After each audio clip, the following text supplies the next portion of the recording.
and the fancy forgotten frog. On the last Friday before March break, Mrs. Merritt handed Silas a very important responsibility. It was a toy frog named Barnaby. Barnaby wasn't a regular green frog. He was deep, dark red, with bold black and white spots. "He is our class mascot," Mrs. Merritt said seriously. "Please take wonderful care of him." Silas nodded, feeling like a hero on a very important mission. That evening, Silas took his mission very seriously. He decided Barnaby needed to be clean for the holidays. He gave the frog a bubble bath in a cereal bowl and served him a 5-course meal of plastic grapes and a single cracker. "Eat up, Barnaby," Silas whispered.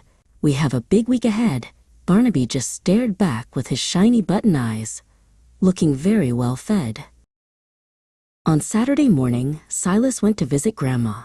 He brought Barnaby along to show him the sights. They sat in the kitchen while Grandma made her famous blueberry pancakes. Silas was so busy talking about his plans for the week that he didn't notice the time flying by. "Time to go, Silas," his mom called from the front door. Silas hopped into the car and zoomed away, dreaming of video games and pajamas. Back in the quiet kitchen, Barnaby was still sitting on the chair. Grandma looked down and saw her spotted guest. "Well, Barnaby," she chirped, picking him up, "it looks like you're staying for a vacation of your own. Would you like to see my knitting?" Sunday passed, then Monday, then Tuesday. Silas played tag, he built a fort, and he ate 3 scoops of ice cream. He was having the best March break ever. He completely forgot that he was supposed to be a frog sitter. In fact, he hadn't thought about anything red, spotted, or frog-shaped for 4 whole days. Meanwhile, at Grandma's house, Barnaby was living his best life. Grandma didn't just leave him on a shelf. She made him a tiny scarf out of pink yarn. They watched game shows together, and she even let him sit on the remote control. "You're a very good listener, Barnaby," Grandma said as she tucked him into a tea towel bed. On the final Saturday, the doorbell rang. It was Grandma. "I believe you left something behind," she said, handing Silas a small bundle. Silas's eyes went wide. "His mission, Barnaby," he gasped. The frog was now wearing a dapper pink scarf and smelled faintly of lavender and cookies. Silas realized he had been a terrible frog guardian.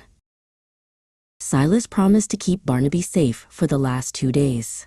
But Barnaby was a sneaky frog. 5 minutes later, Silas went to get a glass of juice. When he came back, Barnaby was gone. Silas searched under the rug, behind the sofa, and inside his shoe. "Where did he go?" he cried. He looked up, and there was Barnaby, perched perfectly on top of the ceiling fan. It kept happening. Silas would put Barnaby on the nightstand, only to find him 10 minutes later sitting inside the refrigerator next to the eggs. He would leave Barnaby on the desk, and suddenly the frog would be hiding in Silas's cereal bowl on Monday morning. It was like Barnaby had learned how to teleport during his week at Grandma's.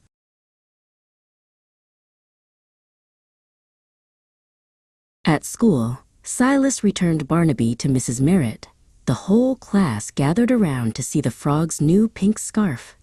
"He looks like he had a very busy week," Mrs. Merritt smiled. "Did you take good care of him, Silas?" Silas grinned and shrugged. "I let Grandma do the hard parts," he explained. "She's a professional, and Barnaby really likes her knitting."